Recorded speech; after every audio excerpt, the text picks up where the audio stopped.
إنكم تعلمون أن اليوم رأس السنة، فآمركم أن تزينوا كل باب المجلس وتعينوا في هذا الباب الكبير 20 مغنية، وفي الأوسط 7 مغنيات، وفي الأصغر 5 مغنيات، وليضرب المعزف أمام كل باب. من المالك لهذا النزل؟ أنا أريد أن نستريح هاهنا قليلا. من أين جئت أيها الرجل؟ ألا يمكن لك أن تفصل في النزل القصر الملكي؟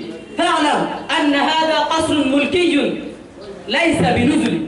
إن هذا نزل وما كنت من الخاطئين. هذا الرجل مجنون ومقبول فليطرد. توقف يا هذا، اليوم حرية عام لكل إنسان. يا سلطاننا المحترم، أتأذن لي أن أسألك أسئلة؟ لا بأس ولا حرج، أنت حر بأسئلتك فاسأل ما شئت.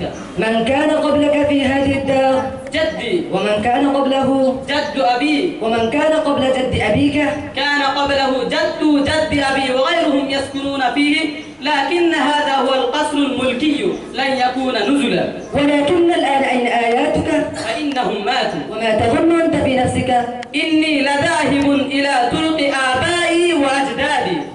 لقد علمت أن أسلافك كانوا جاءوا في هذه الدار واحدا فواحدا، وكلهم كانوا يمكثون هاهنا قليلا من الأوقات ثم انصرفوا إلى الآخرة، ومع ذلك تقول أن هذا قصر لا مثل. إنك رجل سفيه أو مجنون. فتحت لي بابا للعقل أيها الملو، أغلق الأغنية أيها الزاهد، كيف أنال رضا الله؟ انتبه احترازا عن كل شيء، وأخلص نفسك. إن الذين غيبوا حياتهم سبحانه وتعالى كفى الله بهم، فخذ يا أخي المسلم معيشة زهد وانتفع في الدنيا والآخرة. ألي الخير أن أعيش في القصر وأقوم بالدين وأطرد السارقة والبطلان وآمر النساء اللاتي أخذن سلوك الفواحش وآمر بالمعروف وانهى عن المنكر. أيها الملك، أرى فيك حرصا على الملك، حتى الآن تريد أن تبقي ملكا. الحارس في الدنيا لا ينفع شيء، إن الشيطان يهدي إلى الضلالة. عليك أن تكون زاهدا. أيها الزاهد، إنك من الصادقين. أريد أن أترك هذا القصر المتلألأ أبقي في صحبتك إن شاء الله. أيها الملو، نسيت أني مسافر، وهذه الدنيا ساعة أجعلها الآن طاعة. من الآن أنا من الزاهد.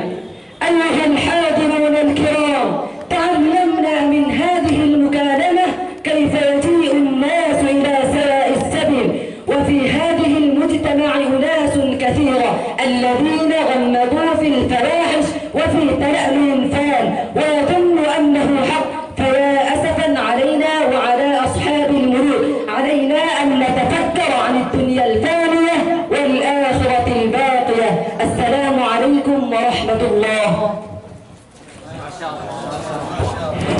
جزاكم الله أحسن الجزاء.